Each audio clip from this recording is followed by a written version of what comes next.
राज्यातील शेतकऱ्यांसाठी आज सकाळच्या 25 ठळक बातम्या। या व्हिडिओमध्ये आपण पाहणार आहोत पीएम किसान योजना 18वा हप्ता या दिवशी मिळणार आणि या शेतकऱ्यांना 4000 रुपये मिळणार।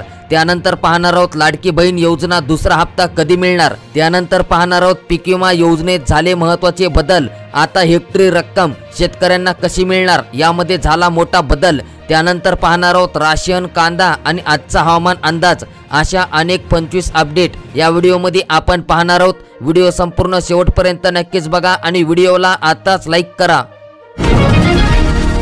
पंतप्रधान किसान सन्मान निधी योजनेअंतर्गत चुकीचा मोबाईल क्रमांक असलेल्या शेतकऱ्यांची यादी कृषी सहाय्यकांकडे उपलब्ध असून पीएम किसान पोर्टलवर 31 ऑगस्टपर्यंत मोबाईल क्रमांक अपडेट करा, असे कृषी विभागाने स्पष्ट केले आहे। पीएम किसान पोर्टलवर 31 ऑगस्टपर्यंत मोबाईल क्रमांक अपडेट करण्याचे आवाहन शासनाकडून करण्यात आले आहे।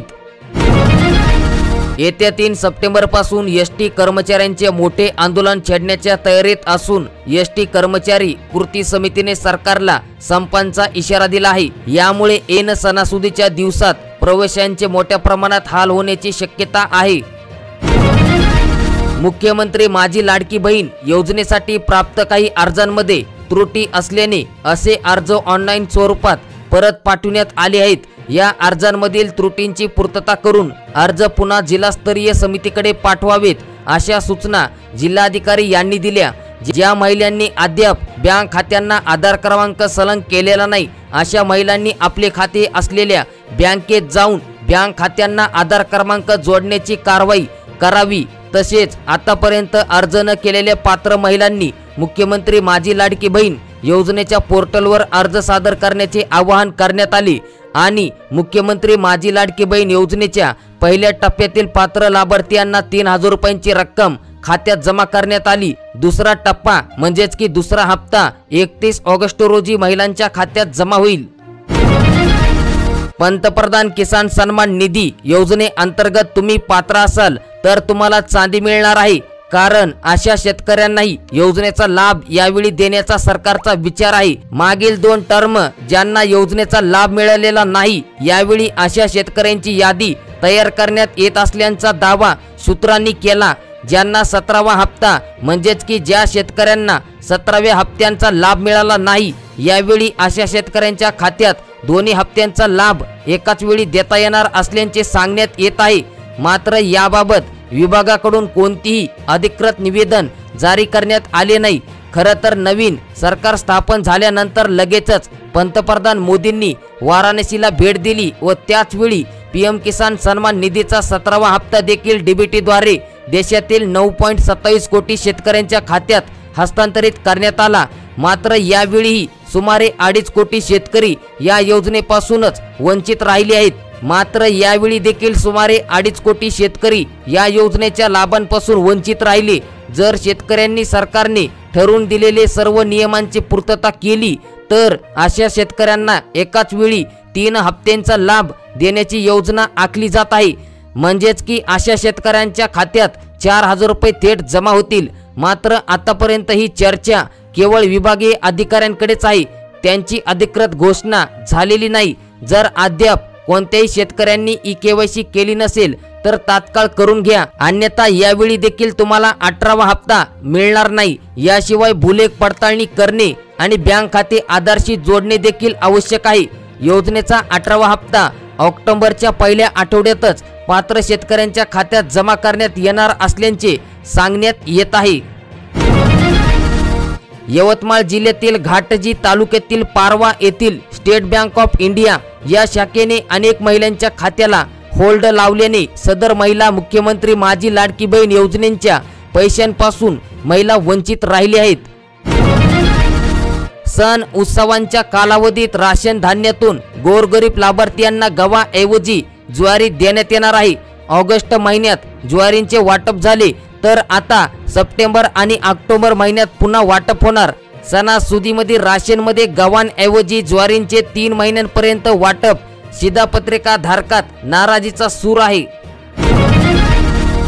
कांद्याचे भाव मागील काही दिवसांपासून चांगले तेजीमध्ये आहेत। 20 रुपये किलो पासून तर आता थेट 45 रुपयांवर कांदा आला आहे। छत्रपती संभाजीनगर जिल्ह्यातील शुक्रवारी म्हणजेच की 23 तारखेला सकाळपर्यंतच्या 24 तासात सर्वत्र हलका आणि मध्यम ते दमदार पाऊस झाला। 6 मंडळात अतिवृष्टी झाली। गंगापूर, कन्नड, वैजापूर तालुक्यात पावसाचा जोर हा सर्वाधिक होता।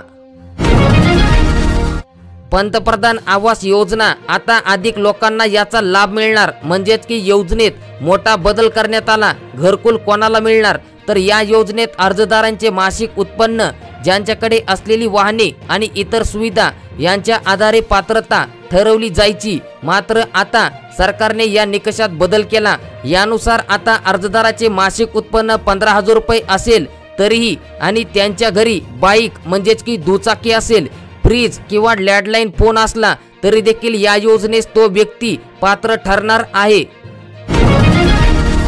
राज्यात पुन्हा एकदा पाऊस सक्रिय झाला असून राज्यातील अनेक जिल्ह्यांना पावसाने झोडपले आहे। हवामानशास्त्र विभागाने काही जिल्ह्यांना पावसाला येलो अलर्ट आणि ऑरेंज अलर्ट जारी करण्यात आला। यामध्ये पुणे, मुंबई, ठाणे, रायगड, धुळे, जळगाव, कोल्हापूर, सिंधुदुर्ग, नांदेड, परभणी, हिंगोली, नागपूर, अमरावती, भंडारा, गोंदिया, गडचिरोली आणि चंद्रपूर जिल्ह्यांना येलो अलर्ट देण्यात आला। गरीब गरजू नागरिकांना विविध शासकीय योजनांचा लाभ मिळायचा असेल तर राशन कार्ड महत्त्वाचे जाणले जाते। मात्र आजही अनेक नागरिकांकडे राशन कार्ड नाही, त्यामुळे अशा नागरिकांना शासकीय योजनेपासून वंचित राहावे लागते। याच दरम्यान तब्बल 27,520 असंघटित तसेच स्थलांतरित कामगारांकडे राशन नसल्याने पुढे काय झाले तर त्यामुळे आता या कामगारांना पुरवठा विभागांच्या माध्यमातून राशन कार्ड वितरित केले जाणार आहे। खानदेशात खरीपातील पीक कर्ज वितरण जुलैच्या सुरुवातीला 60% देखील झाले नव्हते, परंतु मागील 30 ते 40 दिवसात पीक कर्ज वितरण गतीने झाले असून वाटपांची टक्केवारी 79% वर आहे। जळगाव जिल्ह्यात सुमारे 2,800 कोटी, धुळ्यामध्ये 500 कोटी, नंदुरबारमध्ये 700 कोटी पीक कर्ज वितरण, धुळ्यामध्ये 500 कोटी, नंदुरबारमध्ये 700 कोटी पीक कर्ज वितरण झाले आहे।